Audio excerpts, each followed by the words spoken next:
Good morning. Welcome to the Department of Business Affairs and Consumer Protection's RFP pre-submittal conference for our Neighborhood Business Development Center program, the NBDC program. My name is Lothika Pai, and I'm the Chief Small Business Officer and Managing Deputy Commissioner for BACP's Small Business Advocacy Bureau. Today, walking us through the pre-submittal conference is my colleague, James Harris, who is the Assistant Commissioner for BACP's Small Business Advocacy Bureau. Thank you, everyone, for joining us today. If you have any questions, please put the questions in chat, and we will have time at the end of the conference for Q&A. So with that, I am going to turn it over to James Harris. James. Good morning, everyone. As Lothika mentioned, I am James Harris. I'm the Assistant Commissioner for the Small Business Advocacy Division. Here's an overview of today's agenda. I will begin with a brief overview of the department, followed by a summary, the key components of the RFP, and then, as Lothika mentioned, after that, we will open up the chat and Q&A for questions.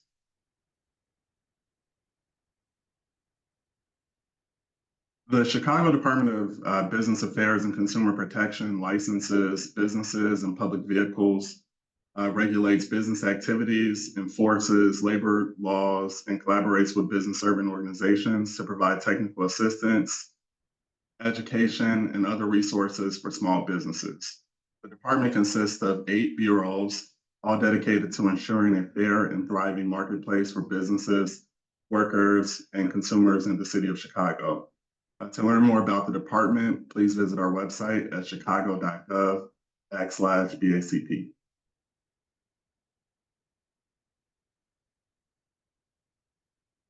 The Small Business Advocacy Division strengthens Chicago's small business ecosystem through 3 key technical assistance programs.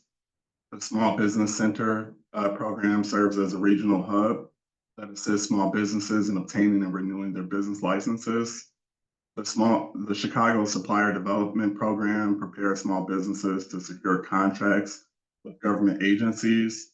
And lastly, the Neighborhood Business Development Center program supports small businesses at all stages, from startup to succession planning, offering services such as business planning, marketing, and access to capital.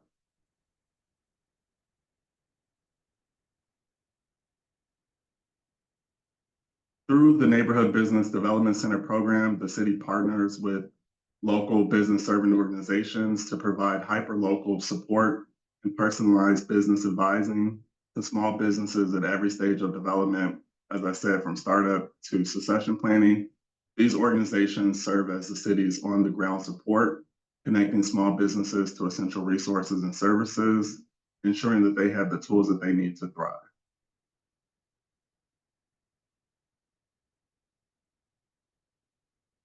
One of the things that you will see that is different about this iteration of the program is that the previous categories have really been streamlined to 3. So the competencies that were previously found under the various categories, such as industry specialists, innovation specialists, cultural specialists, are all being folded under the place-based specialist category. And place-based specialists will provide hyperlocal business development assistance to small business owners and entrepreneurs in Chicago and focus communities and priority corridors of the RFP. We also are looking for capital specialists citywide. The capital specialists will provide assistance to access to capital for small businesses and entrepreneurs. And then finally, we're looking for 1 peer-to-peer training specialist. The peer-to-peer training specialist will focus on building a citywide recognized set of standards and outcomes for small business advisors. And the goal is to enhance the skills and expertise of NBDC business advisors on an ongoing basis.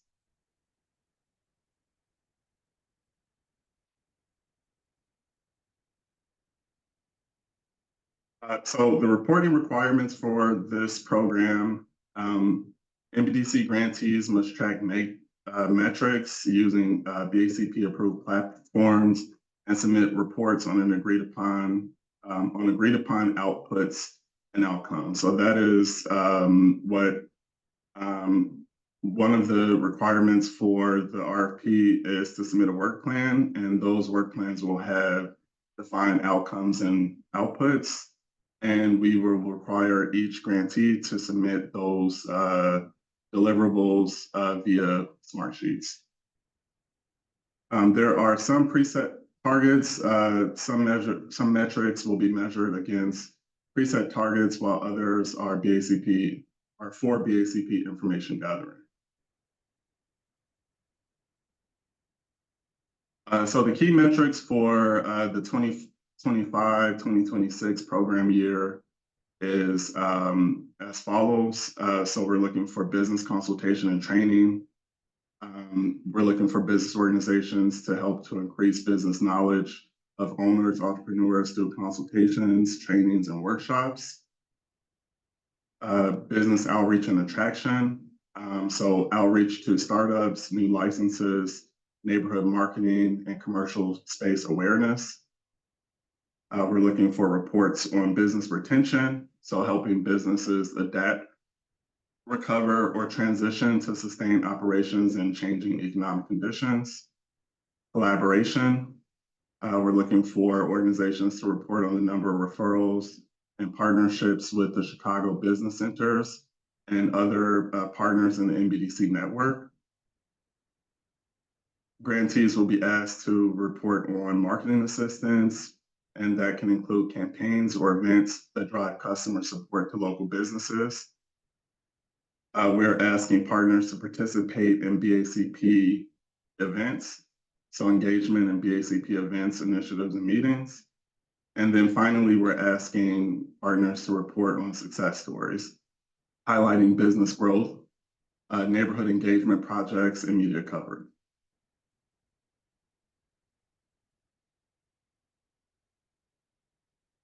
So this is an overview of the selection criteria.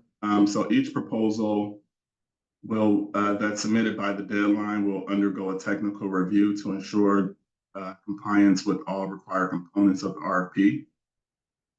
Incomplete proposals may not be considered, though BACP reserves the right to waive minor irregularities at its discretion.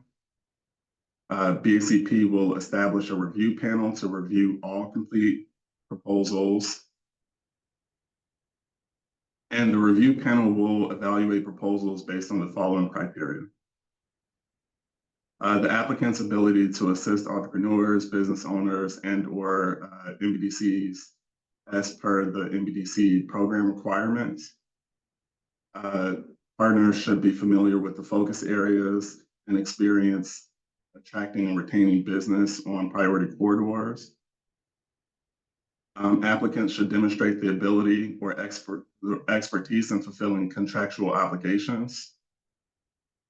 Applicants should have adequate staff capabilities for program activities and grant reporting. Applicants should be financially solvent and have the ability to cover program costs while awaiting reimbursement of the grant funds. And then finally, applicants are asked to demonstrate an overall quality and completeness of their application, and failure to respond to any of the application questions will result in disqualification.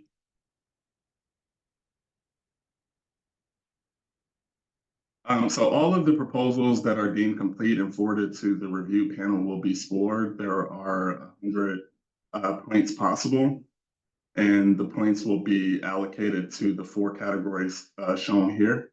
So 40 points will be allocated to programming. Proposals will be evaluated on the strength of their plans to meet small business needs with a focus on serving targeted communities. Evaluations will also consider ongoing performance management strategies, collaboration with other capacity building organizations, and the clarity of the plan details and timeline. 30 points will be allocated to organizational capacity and monitoring. Proposals will be assessed based on how well the organization's mission aligns with the program goals. and its proven track record of success, financial capabilities to manage the program, and the overall responsiveness of the program's objectives. 15 points will be allocated to budget. So proposals will be reviewed for overall cost effectiveness, completeness of the budget, program efficiency, financial capability, and transparency in disclosing any additional funding. And then finally, 15 points will be allocated to overall responsiveness. So proposals will be evaluated on the submission of all required documentation and the overall quality and completeness of the application. So as I mentioned, this is how the 100 points will be allocated. So there are 4 different categories: program, organizational capacity and monitoring, budget information, and overall responsiveness.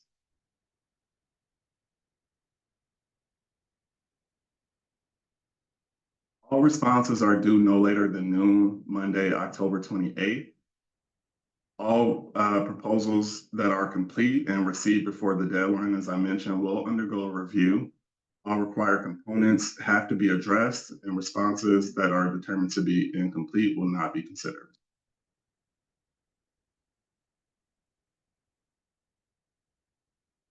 So the initial contract terms for the NBDC program is anticipated to begin on January 1st and last through December 31st. The initial contract term can be extended for an additional year at the discretion of the department and based on factors such as availability of funds, the need to extend services, and the respondent's performance. One thing to note is that all proposals submitted to the city are subject to the Freedom of Information Act, and the city will make the final determination as to whether to disclose information requested under FOIA, regardless of whether the information is marked confidential.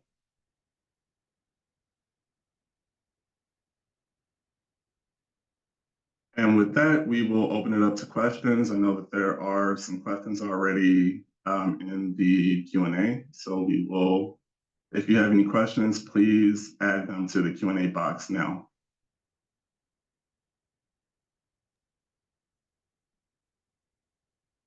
James, we see there's a common question, and it's around the award amount. What would be the typical award amount? And some are asking for guidance on what that award amount would be. I can jump in here. Good morning, everyone. Very quickly, so we are collapsing multiple categories into 3 very streamlined categories for this particular RFP round. So the NBDC program now only has 3 categories, which is the place-based business specialist, the citywide capital specialist, and the peer-to-peer. Now, so obviously the grant amounts are going to be larger than they were previously. And what we would like to request is that to all our applicants, please make sure that when you're responding to the RFP questions, put in your competencies. Do you provide language accessibility help? Do you provide any industry specialization help to the businesses in your community areas and your industrial or commercial corridors? Please let us know, and the grants will be adjusted accordingly. So there is no one set grant amount for this program.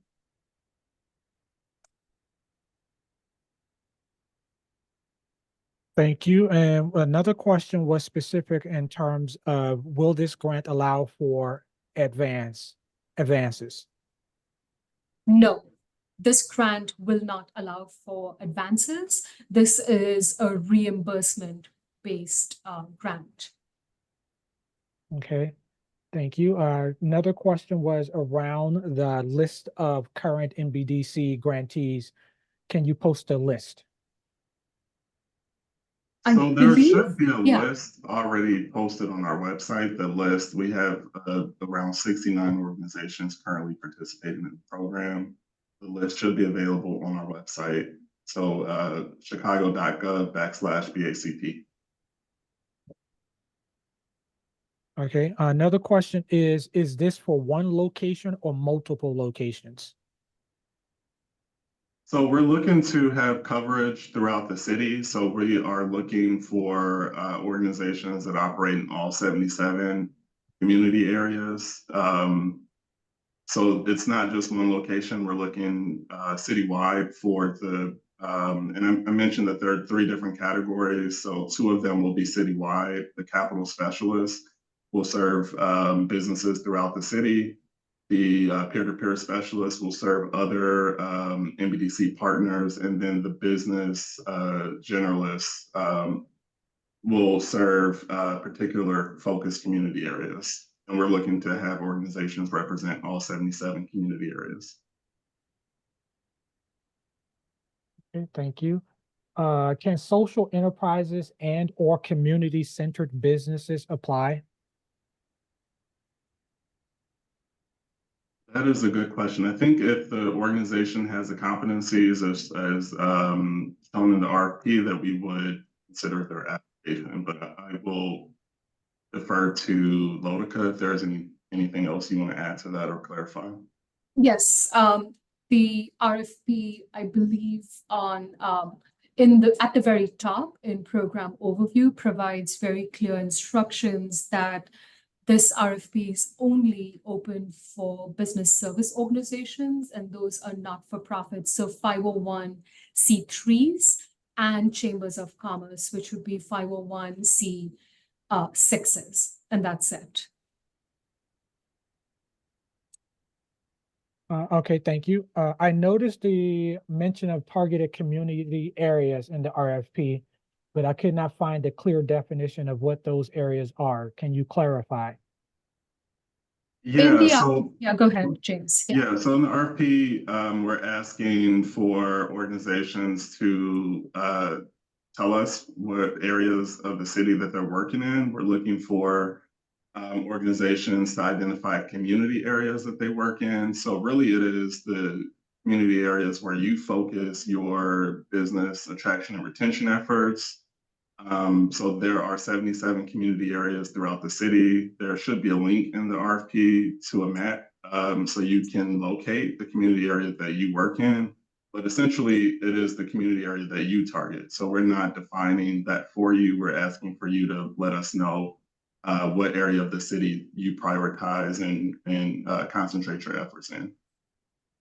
And to add to what James just mentioned, in the RFP under NBDC program categories, place-based business specialist, the first sub-bullet A provides a web link to www.chicago.gov, and it has the GIS map book for the City of Chicago community areas. All right, thank you. Another question about, is this only for nonprofit businesses? It is only for not-for-profit business service organizations, 501c3s and 501c6s that serve small businesses in the City of Chicago's communities. All right, another one is on the word or character limit application when responding. They want to know how many words or characters is there a limitation? And the answer to that is 4,000. So if you feel that you need to reply with more than what's allowed, you could create attachments to your application. And so if you do not know how to do that, I would suggest that you reach out to the iSupplier help desk, and they can provide you with instructions on how to create those attachments. But it does limit the response to 4,000 characters. There was a question about the budget template downloaded from iSupplier. Says it's from 2022 and the work program from 2023. Are these the most accurate for this application? Yes. What was submitted in iSupplier, we're looking for you to utilize those templates. Will our scores be disclosed along with our award amount? I don't believe the scores are disclosed. No, I don't. Yeah, No. I agree. We don't provide the, we score based off of the points, which is a potential of 100. And if the agency wins the award, we notify them that they won and what that award amount is, but we do not provide specific scores per application.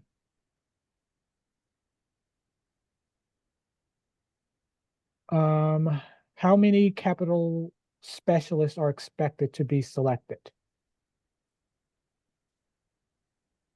I don't know that we have a number. I think we're looking to see how many folks are going to submit for that category. I don't know that we have a targeted number at this. But Loke, if you have anything to add. We don't at this point. We're looking to see what responses we get for that category. Okay, what are the requisites for financial independence noted in the checklist?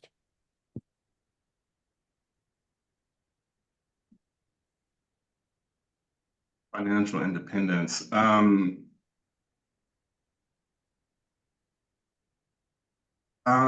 think in terms of finances, one of the requirements is that an organization has the ability to finance the program as they wait for reimbursement. I guess I don't know if there's a clearer definition of financial independence, though. I don't know if that's in there verbatim. Loke, I don't know if you have anything to add to that, but essentially, we're looking for organizations to be able to finance the program until they are able to be reimbursed by the city. Thank you. Okay, so this is a longer question. It says, on January 1st, we will have a new board president along with some promotions. Do you want that in the application to include details of current leadership? Or can we use the details of the team that will be leading the organization during the new contract period? Let me know if you need me to repeat that. I think we're looking for I would say that you would want to add both. We want to understand what the current capabilities of the organization are. So you want to potentially express to us, the change in leadership for the organization, but essentially we're judging organizations based on their overall capacity. So it's important for us to know if there are any leadership changes pending. Okay, thank you. How about the anticipated number of grantees? I can take that. In our last cycle, we had about 70 unique organizations that applied and received funding through this program.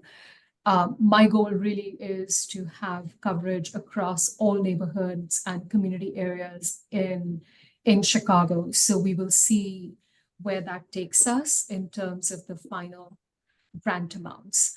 And I did see, and another question that was asked was, is there only one awardee per category? No, we will have multiple awardees for place-based business specialists, multiple awardees for citywide capital specialist, and only one awardee for peer-to-peer training, for the peer-to-peer trainer.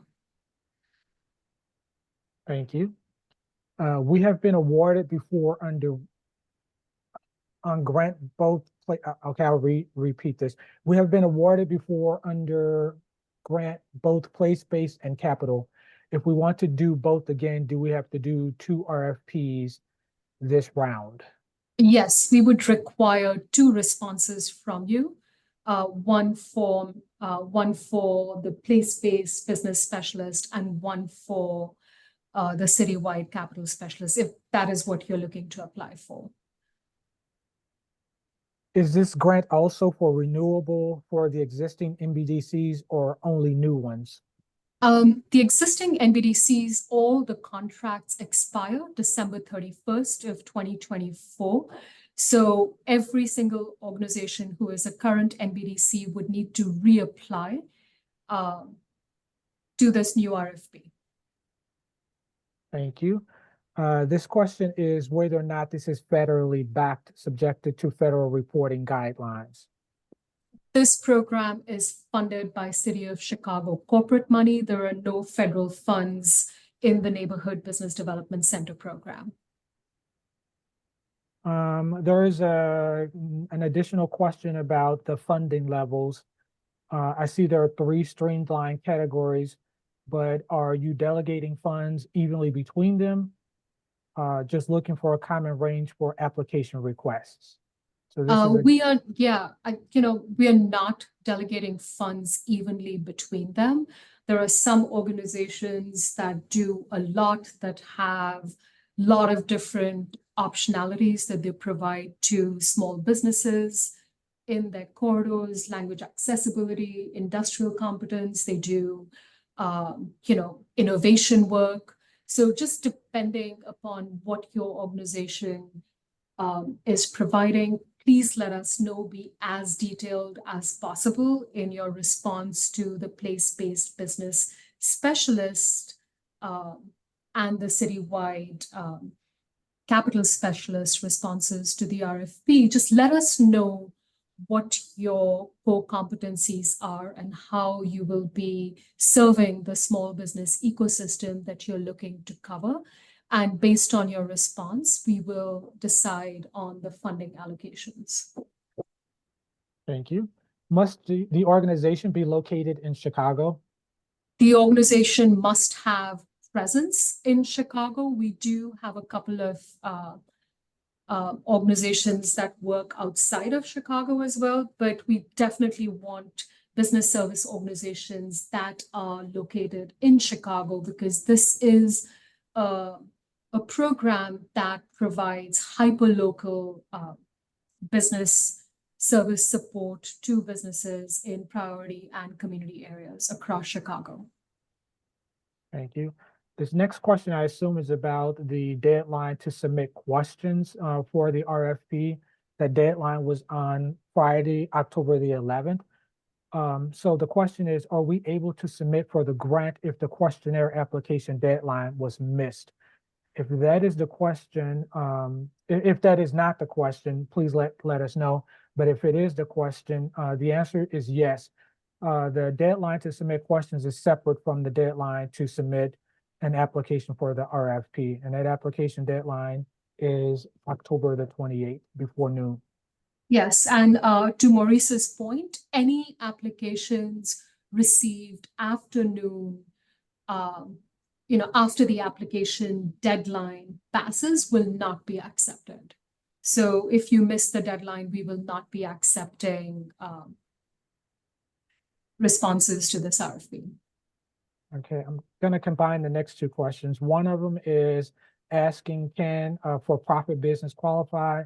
And then the other question is, can a nonprofit organization do a joint venture with a business consulting firm for this program? And if a sole reimbursement grant, wouldn't you feel it would be difficult to scale a program if minimum funding on the organization's behalf? It's a lot of words there. Yeah, let me break this down a little bit, and Maurice, James, jump in if you have anything additional to add. One, the NBDC program funding is not meant to be the sole source of funding for the organization. So I want to make that very clear. So it is not meant to be the sole source of funding for the not-for-profit. In terms of a joint venture with a business consulting firm for this program, what you could do is you could hire, you could pay them on a contract basis if you needed to, but I'm not sure I've seen like a joint venture kind of format, but many of the organizations that work with us in this program do contract with industry specialists or some very specific program requirement details that they're looking to fulfill, whether it's someone who speaks a specific language that they need help with in their corridor. So we have seen those structures before. So when you fill out your budget form, you can fill any specialized activity that you're paying an external agency to do for you as a contract. and we will consider it. I have not necessarily seen a joint venture with a business consulting firm previously. Maurice, James? No, I think you answered it. The only outstanding part was whether or not a for-profit business could qualify. No, this program is only open for not-for-profit business service organizations. So 501c3s, these are economic development business service organizations that are not-for-profits, and then chambers of commerce that serve businesses in their corridors. So those are 501c6s. Thank you. When businesses are awarded grants, are they backed by the city, or do they require personal guarantees? I'm not sure. So this is not a loan.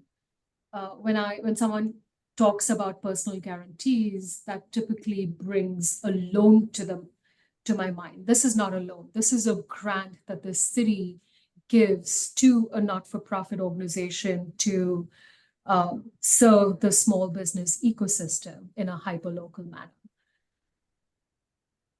If that didn't answer your question, could you please repose it? Another question about how many organizations do you anticipate selecting for the business generalist category or overall across all three categories? We do not have an exact number yet.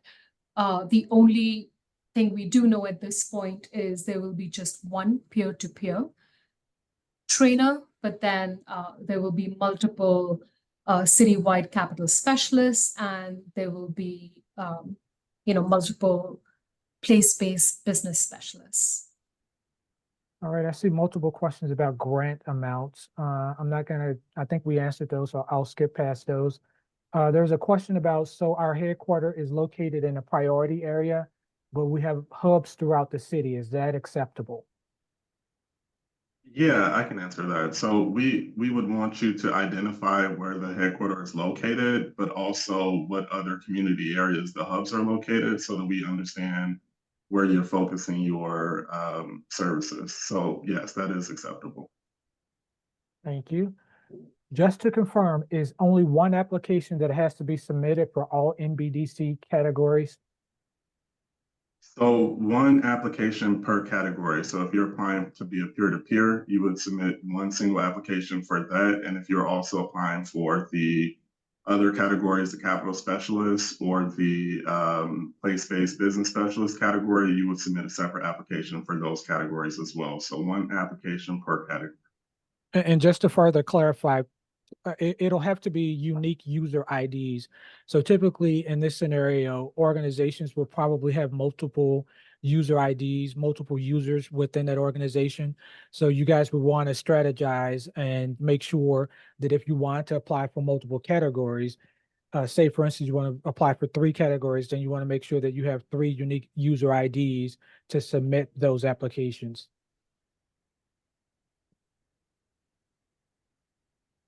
Can organizations work for multiple community areas? If so, the response space in the portal on the community data experience may limit my ability to describe each fully.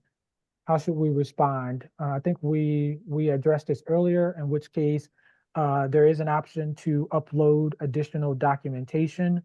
You will have to work directly with the iSupplier team to find out how to make that function work for you. Yeah, and just to address the question about working in multiple community areas, so similar to the last question I answered, yes, you can work in multiple community areas. We want to understand all of the areas that you work in, and we're looking to have coverage in all 77 community areas throughout the city.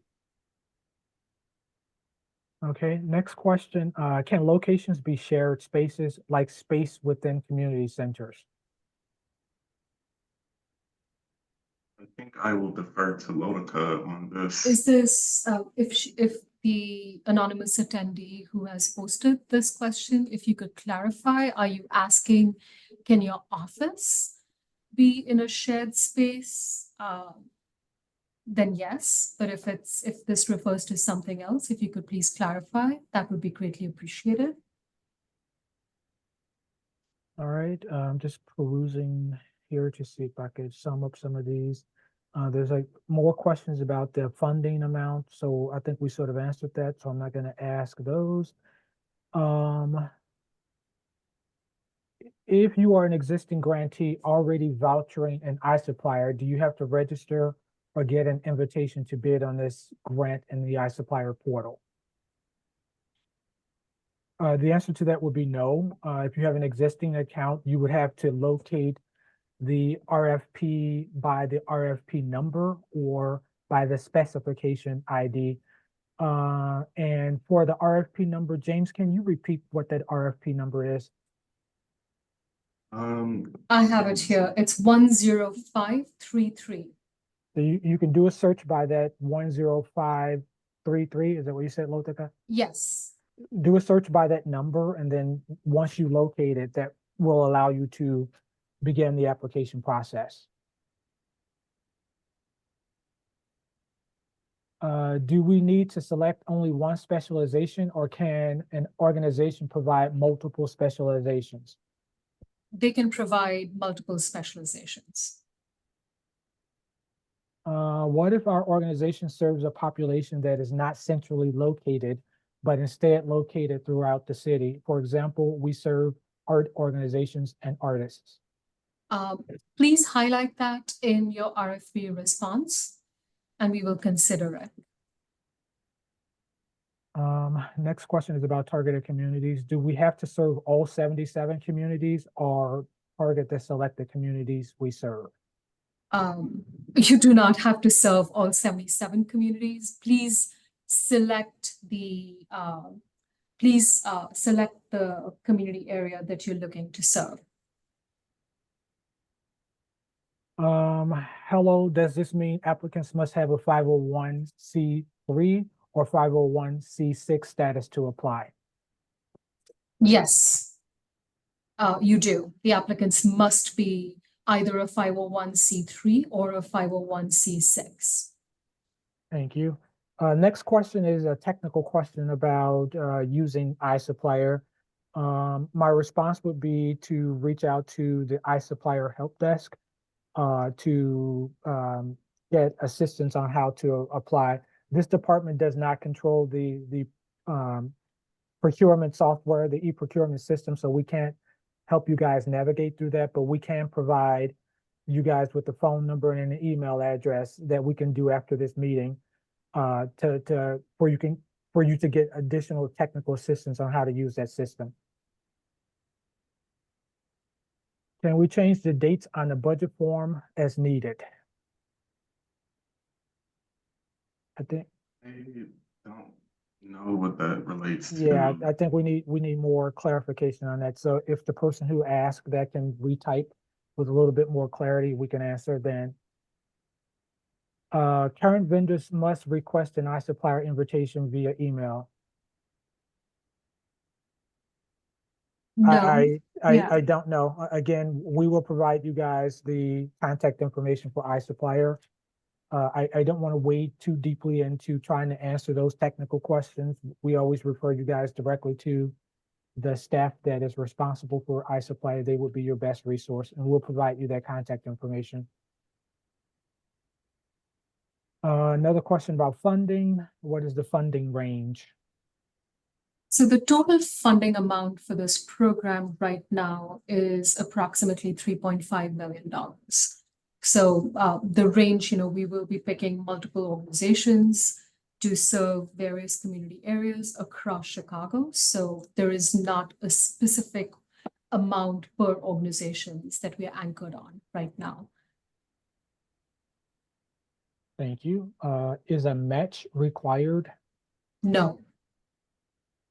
Okay, I'm going to skip. I will add to that, though, that we are looking for organizations to be able to have the finances to administer the program as they wait for reimbursement, though. Yes, yes. Thank you, James. Thank you. I'm skipping the next question because, again, we answered the question about multiple categories. Can banks be considered as capital specialists for this grant if they are a 501c3? I'm assuming you mean like a community development financial institution, like a not-for-profit bank, then financial institution or a micro lender, then yes. Okay, next question. If we are a multiple service 501(c)(3) agency that has small business support as one of our services, but not our primary service, are we eligible?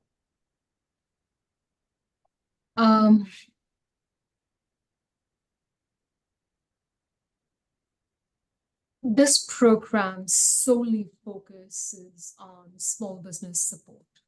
So, please apply and we will look at how you're supporting small businesses in your corridor and consider it. But, just for clarity, this RFP is primarily to build up the small business ecosystem across Chicago. Thank you. A couple more questions about the budget, and I'll skip those. One of them is, how long will we have to wait for reimbursement from the city?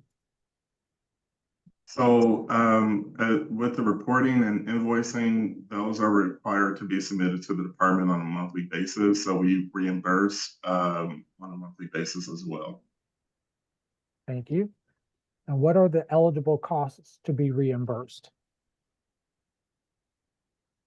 Yeah, you Go might ahead. have familiarity. I know typically in the budget, there are personnel costs, costs related to administering the program, but Loic, if you have more detailed answer. I can provide some additional details. So the budget Excel sheet kind of clarifies everything, but you can get reimbursed for salaries or wages. So your W-2 employees that are spending time on the program, you can get reimbursed for operating expenses, so rent, utilities, internet, cable TV service, cell phones. And then you can also get reimbursed for professional services. So if you have any 1099 contractors that are working on the program on your behalf, then we have materials and supplies. So if you're printing out flyers, what have you, you can put that in your budget. The budget document is actually quite clear on what the different breakouts are for this particular program. So, and it has, if you have questions, please reach out, but the budget document has all the different categories that are eligible for reimbursement through this grant. Thank you. I was going through, because we're down to about 15 minutes, and so I just want to make sure we're not duplicating some of the questions. So I questions that are around whether or not you can apply for multiple categories, I think we've answered those, so I won't ask those again.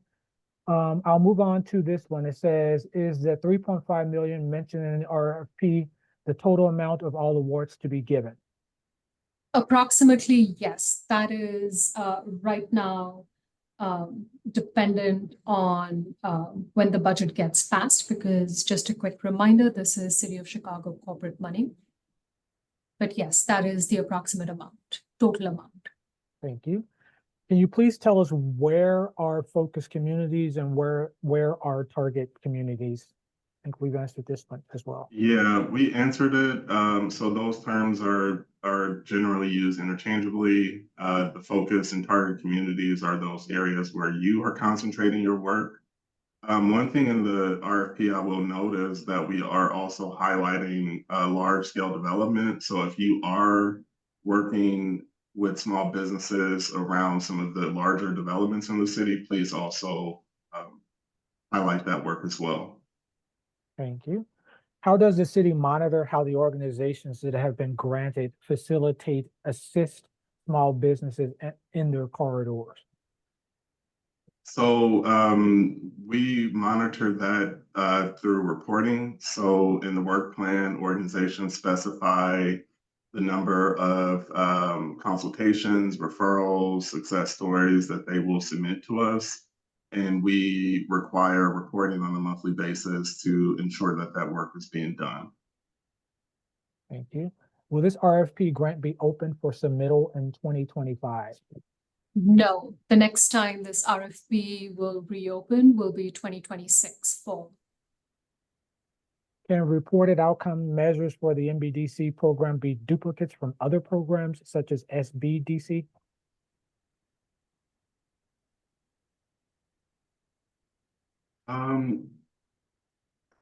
So I'm taking that to mean, can you report the same outcomes for two different programs that have two different funding sources? We really want, the outcomes that are reported to be only for the NBDC program. So we do not want to see duplicates that are funded by other similar programs. Thank you. Do we have to provide information of the contractors we hire? Do the contractors have to abide by any specific rules? I mean, go ahead, James, then I can Yeah, answer. I was going to say, with the reimbursement through the budget, we do ask for receipts if you are hiring contractors to help to administer your programs. So we do require and request information for contractors, I guess, in terms of specific rules. I think I'll defer to you, Lodico, on that. Yeah, I mean, they have to do the work, right? Like all your programmatic reporting will kind of highlight the work that has been done. So I think that kind of answers the question. And if not, Brenda, can you please, do a follow-up with a more detailed question if we haven't answered it? And the only other thing I would add to that is if they are required to have a license, a professional license, or some sort of certification for whatever service they provide, obviously those licenses would have to be current and unexpired. Do you expect services provided to be offered in a cohort model or one-on-one coaching? One-on-one coaching. Would specialized services such as design services for branding and marketing qualify for funding under the NBDC program, or is the funding more focused on general business advising and operational support? So the funding is targeted towards general business advising and operational support.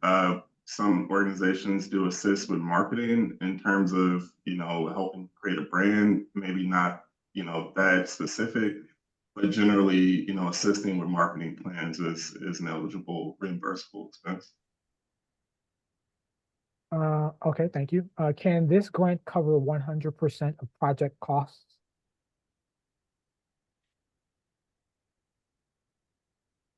100%. Go ahead. I think that's a good question. So I think, some of the programs are supplemented with other resources. I guess it really depends on the budget and the services that are being offered. I don't know, Lodica, if you have a more detailed answer to that. Yeah, I think you covered it. There was a response that says one response was unclear. Can the anonymous attendee please clarify what that question is referring to, and also which organization you belong with? That would be greatly helpful. And then your next question was, do you have a brick and mortar location to provide services, or can it be offered online? This is meant to be hyper-local support. So yes, we do require the organization to have boots in the ground in the communities that they serve. Thank you. I'm going to try to move through here quickly. We're down to like 8 minutes. Offer programming in shared spaces. That's fine. Yes. Please repeat the total amount of the funding for the program. It is in the RFP, and it's approximately $3.5 million. The specification document refers to an RFP supplemental document. Where can that be found? So once you log into iSupplier, the supplemental document is the paper or the digital version of the RFP. It's actually attached. So if you scroll to the very bottom under attachments, you will see all of the attachments. One would be this RFP supplemental, one would be the budget document, and one would be the work plan. If you need additional assistance, reach out to the iSupplier help desk. We will provide the contact information. Will we have an opportunity to learn why we were not selected?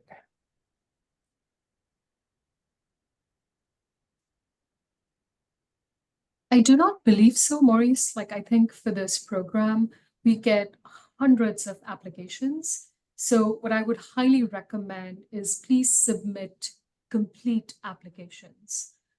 Submit all your documents that have been requested so that we can evaluate all the organizations accurately. This next one is, but can it be multiple, like 2 or 3 contiguous community areas? Please confirm. Answers were a bit confusing.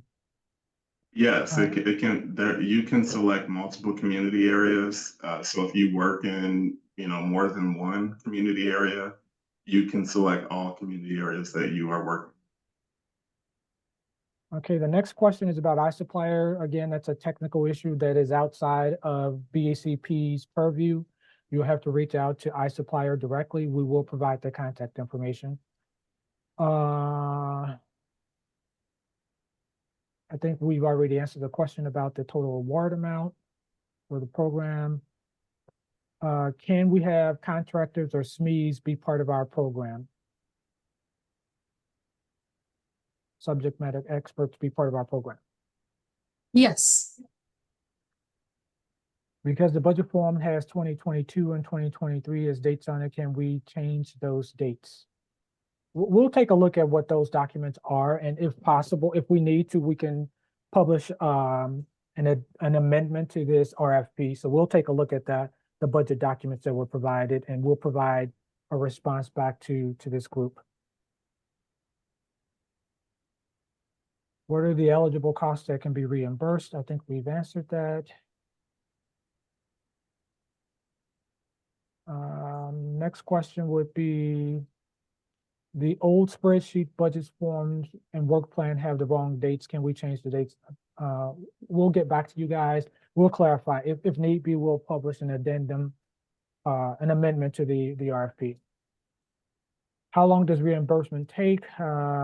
Again, as James mentioned earlier, you guys are required to submit invoicing monthly, and we set the expectation that reimbursement can take a little bit of a time. So please be in a position that your organization can fiscally handle somewhat of a protracted reimbursement process. We do submit those invoices as soon as we get them. So please make sure that they are completed, and that goes a long way in making sure that they are reimbursed in a timely manner. Another question about reimbursement. Can you define a BSO? What is a business service organization as seen on the application? A local business service organization, these on behalf of the city, these not-for-profits, they help support, grow, and elevate small businesses by providing them with no-cost business advising, resources, and access to events and educational programs and webinars. So they provide hyper-local support to small businesses in their commercial or industrial corridors. Thank you. Is this a working capital advance option? No, unfortunately, the NBDC program is just a reimbursement grant. There are no advance. This next question is about, we receive city grants to get reimbursement. Do we need to recreate an account? If you have other city grants that you're working on, for every single grant that is new, you have to reapply and respond to the RFP. And you will get, like, if you do get an award, you get a unique PO number, which you then apply for reimbursement against. Yeah, there's lots of additional questions about reimbursement. I think the takeaway on this is that we anticipate if we get good, clean invoices, the turnaround time, we unfortunately cannot quote a specific turnaround time. We set the expectation that this is a reimbursable grant. It could take a month, it could take several months. It just all depends on the actual invoices. But we stress that the organization should be in a good fiscal place that they could withstand what could turn out to be a protracted reimbursement process. Someone asked to confirm the RFP number 10553. No, 10533. That's what I thought. Okay, thank you.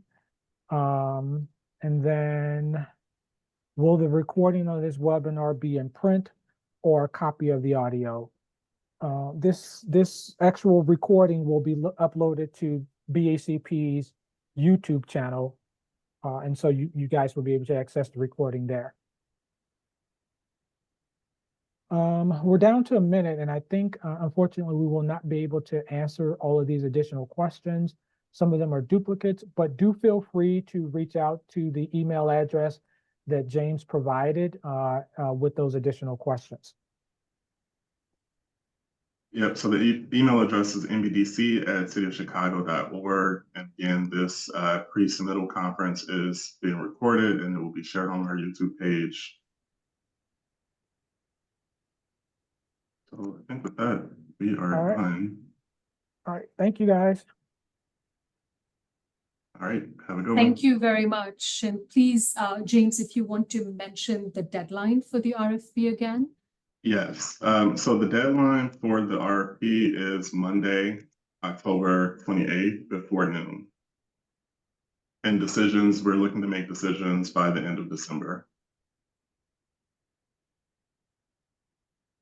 Thank you, everyone. And if questions were not answered, please email us at the NBDC email account on the last page, nbdc@cityofchicago.org. And the recording of this RFP pre-submittal conference will be available on BACP's YouTube page. Thank you again. All right, have a good one.